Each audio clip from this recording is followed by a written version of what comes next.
मोदी सरकार का एक और राहत पैकेज। कोरोना काल के बीच वित्त मंत्री निर्मला सीतारमण ने आर्थिक राहत पैकेज की घोषणा की।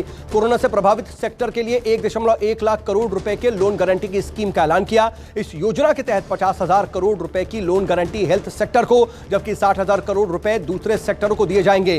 पीएम मोदी ने ट्वीट करके कहा, राहत पैकेज से अर्थव्यवस्था में तेजी आएगी।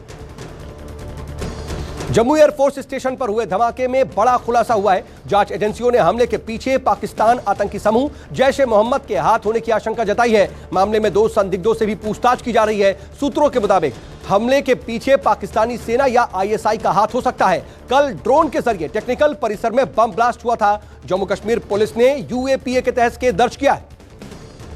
जम्मू के एयरफोर्स स्टेशन पर धमाकों के बाद कालूचक मिलिट्री स्टेशन के पास 2 ड्रोन देखे गए हैं। ड्रोन दिखने के तुरंत बाद सेना के जवानों ने फायरिंग की, जिसके बाद दोनों ड्रोन गायब हो गए। सेना ने इलाके में सर्च ऑपरेशन शुरू कर दिया है। साथ ही इन ड्रोनों के सोर्स का भी पता लगाने की कोशिश की जा रही है। सेना को ड्रोन पर विस्फोटक होने का शक है। जम्मू कश्मीर के अवंतीपोरा में आतंकियों ने एक एसपीओ के घर में घुसकर के फायरिंग की। इसमें एसपीओ फयाज अहमद और उनकी पत्नी की मौके पर ही मौत हो गई, जबकि एसपीओ के बेटी की अस्पताल में इलाज के दौरान मौत हो गई। फिलहाल पुलिस ने पूरे इलाके को घेर लिया है। आतंकियों की तलाश में सर्च ऑपरेशन चलाया जा रहा है। पश्चिम बंगाल की सीएम ममता बनर्जी और राज्य के गवर्नर जगदीप धनखड़ के बीच तनातनी जारी है। सीएम ममता ने राज्यपाल जगदीप धनखड़ पर गंभीर आरोप लगाए हैं। ममता ने कहा, 1991 जैन हवाला केस की चार्जशीट में जगदीप धनखड़ का नाम आया है, लेकिन कोर्ट से सारा मामला क्लियर हो गया। ममता ने राज्यपाल को पद से हटाने की मांग की है। जगदीप धनखड़ ने कहा कि ममता के सभी आरोप झूठे हैं। सीमा तक पहुंच आसान बनाने की कवायद। रक्षा मंत्री राजनाथ सिंह ने चीन सीमा को जोड़ने वाली सड़कों पर 4 पुलों का उद्घाटन किया। इनमें एक स्पान पुल जबकि 3 वैली ब्रिज शामिल है। इस मौके पर रक्षा मंत्री राजनाथ सिंह ने कहा कि कनेक्टिविटी का देश के विकास में बहुत महत्व है और बीआरओ ने देश के कई क्षेत्रों को जोड़ने में अहम भूमिका निभाई है। असदुद्दीन ओवैसी ने यूपी में विधानसभा चुनाव लड़ने का फैसला किया है। ओवैसी ने कहा कि यूपी में पार्टी 100 सीटों पर उम्मीदवार खड़ा करेगी। बीएसपी से गठबंधन की बात पर उन्होंने कहा कि ओम प्रकाश राजभर की पार्टी के अलावा किसी दूसरे दल के साथ गठबंधन पर कोई बात नहीं हुई है। ओवैसी बोले, यूपी चुनाव के लिए उम्मीदवारों के चयन के लिए प्रक्रिया शुरू कर दी गई है। बीएसपी सुप्रीमो मायावती ने बड़ा ऐलान किया है। उन्होंने कहा कि यूपी में बीएसपी जिला पंचायत अध्यक्ष का चुनाव नहीं लड़ेगी। मायावती ने पार्टी नेताओं से विधानसभा चुनाव की तैयारी करने को कहा है। इस दौरान मायावती ने बीजेपी पर जमकर के हमला बोला और कहा, बीजेपी समाजवादी पार्टी वाली गलतियों को दोहरा नहीं रही है। इससे लोकतंत्र की जड़ें भी कमजोर हो रही हैं। मायावती ने दावा किया कि इस बार यूपी में बीएसपी की सरकार बन रही है। केंद्रीय मंत्री रामदास अठावले की party Republican Party of India UP विधानसभा चुनाव में बीजेपी के साथ मैदान में उतरना चाहती है। रामदास अठावले ने बीजेपी अध्यक्ष जेपी नड्डा से 8 से 10 सीटों की मांग की है। रामदास अठावले ने कहा है कि हमारी पार्टी का यूपी में भी अच्छा वोट बैंक है। बीजेपी हमें सीट दे तो उससे फायदा होगा।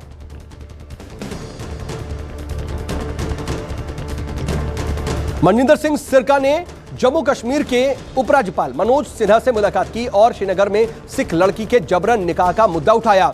26 जून को जम्मू कश्मीर से जबरन धर्म परिवर्तन का मामला सामने आया था। कश्मीर से 2 सिख लड़कियों का अपहरण कर लिया गया था। एक लड़की की शादी मुस्लिम लड़के से कर दी गई, जो कि अभी भी लापता है। जबरन निकाह के विरोध में स्थानीय सिख समुदाय में प्रदर्शन भी है।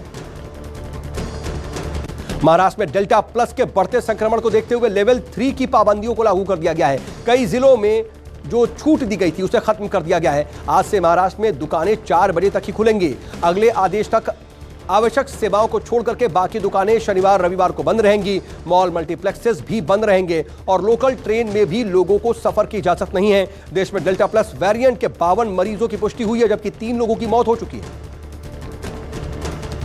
कोरोना की तीसरी लहर के खतरे को देखते हुए केंद्रीय स्वास्थ्य मंत्री डॉक्टर हर्षवर्धन ने देश की जनता को लोगों को चेताया है और डॉक्टर हर्षवर्धन ने ट्वीट करके लिखा, कोरोना की तीसरी लहर से सावधान रहें। जो कि लापरवाही जो भी करेगा वो चपेट में आ जाएगा, इसलिए हमें अपनी जिम्मेदारी बखूबी निभानी होगी। अहमदाबाद में वैक्सीन की सप्लाई में कमी की वजह से परेशान लोगों ने हंगामा किया।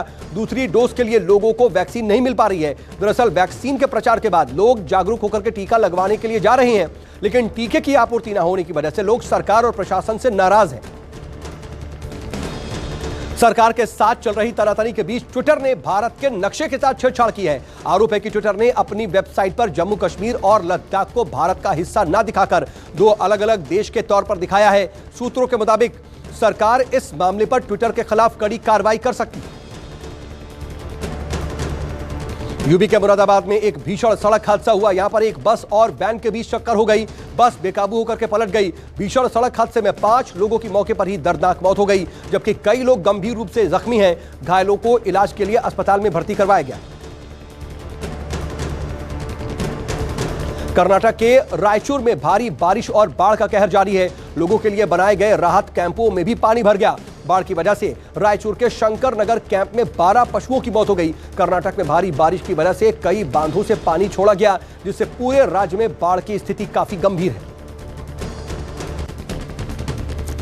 गाजियाबाद के लोनी की टोली मोहल्ले में लूट के इरादे से घर में घुसे बदमाशों ने लूट का विरोध करने पर एक परिवार के 4 लोगों को गोली मार दी।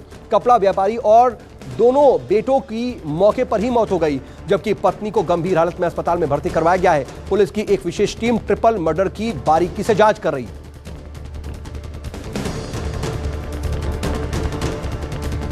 आगरा में फिरौती और हत्या का सनसनीखेज मामला सामने आया है। कोल्ड स्टोरेज मालिक के बेटे की अगवा करके हत्या कर दी गई। अपहरण के बाद कोल्ड स्टोरेज मालिक से 2 करोड़ की फिरौती मांगी गई थी। एसटीएफ ने 5 आरोपियों को गिरफ्तार किया है।